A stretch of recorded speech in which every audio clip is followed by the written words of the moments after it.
எப்படி டைனோசர் இருந்துச்சுன்னு சொல்லுங்கள். டைனோசர் வந்து புகைக்குள்ளே சில டைனோசர் புகைக்குள்ளே இருந்துச்சு. திடீர்னு எரிக்கல் வந்துச்சு. பெரிய டைனோசர் இறந்துச்சு. அது எல்லா டைனோசரும் பார்த்து கிராமத்துக்கிட்ட ஓடி வந்துச்சு. கிராமத்து ஆளுங்களாம் அடிச்சிடுச்சு. வீட்டு கடை எல்லாத்தையும் அடிச்சு போட்டுருச்சு. எல்லா சாமான் அடிச்சு போட்டு ஃபாஸ்ட்டாக போயிடுச்சு. செம்ம புகைச்சு.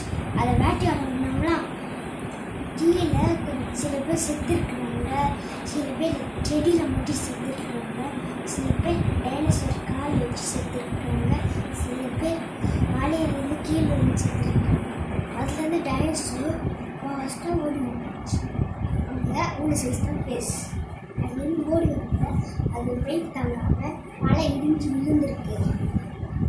அதை லைட்டாக இடிஞ்சு விழுந்திருக்கு. நிறைய டைனோசர் அது மிதிச்சு கீழே விழுந்துருக்கு. சிலர் மட்டும் ஓரமாக தப்பிச்சு போயிடுச்சு.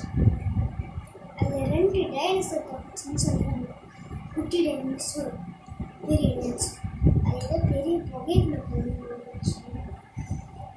அதில் பெரிய டைனோசர் வந்து அது பெரிய இன்னும் கொஞ்சம் பெரிய டைனோசரை சாப்பிடுச்சு.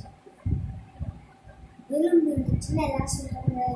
எலும்பு, முட்டை, டைனோசரோட முட்டை, கொஞ்சம் பெரிய டைனோசர்னு சொல்கிறாங்க.